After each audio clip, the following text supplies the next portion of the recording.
All right, so what we're going to do is talk about a trick to fully understand in this market where we are forced to write offers that are extremely competitive. We're seeing a lot of appraisal waivers, meaning that an offer will say, hey, we'll pay X amount over appraisal if it comes in low.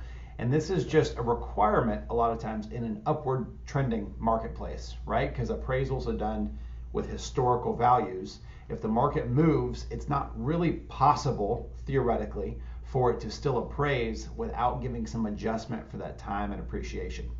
So to be competitive, it's important that we understand all the tools in our tool belt available to make some of these proposals in our offers.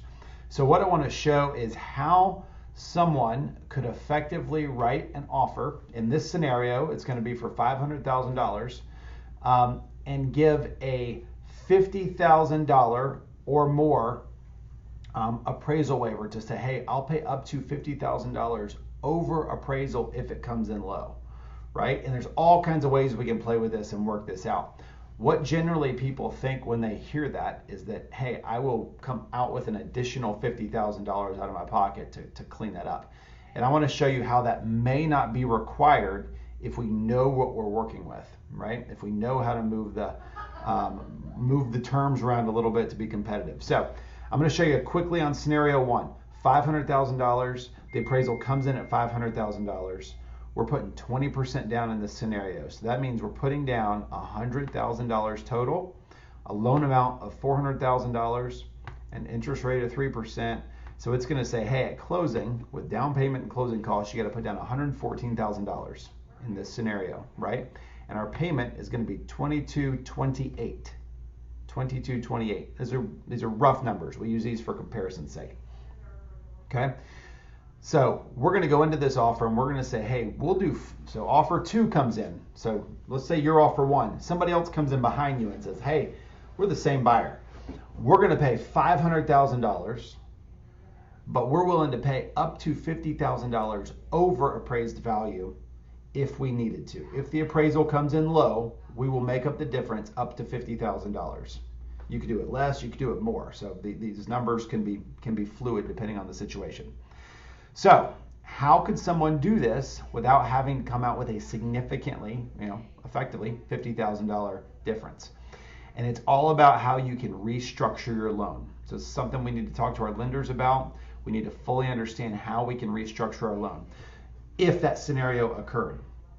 So in this scenario, $50,000. Oops, the appraisal came at $450,000. Coincidental? Probably, because it's a made-up scenario. But this is happening.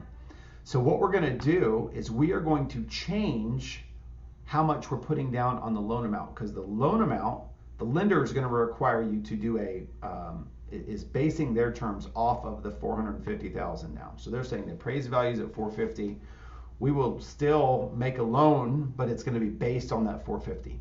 So instead of putting 20% down in this scenario, we're going to change our down payment to 11% down. That's just kind of where the numbers work out to make them equivalent situations. 11% down.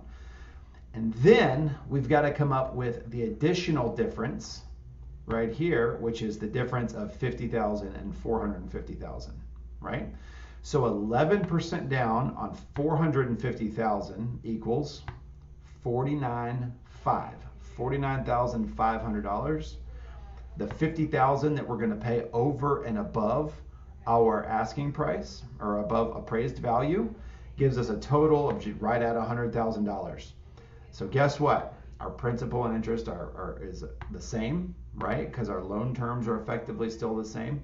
Our estimated cost to close is effectively the same. The only thing that's going to change here, and this is going to be different for each lender in each situation, is if you have less than 20% down, you have to pay mortgage insurance. And so we're bringing in an estimate of $250 a month difference for mortgage insurance because we have less than 20% down. Now, that may be better or worse than putting an additional $50,000 down, right? But this is a way that you can work with your lender, work with your agent, and to really work through all the available options for you to come up with the best strategy possible to pay over and above appraisal if necessary.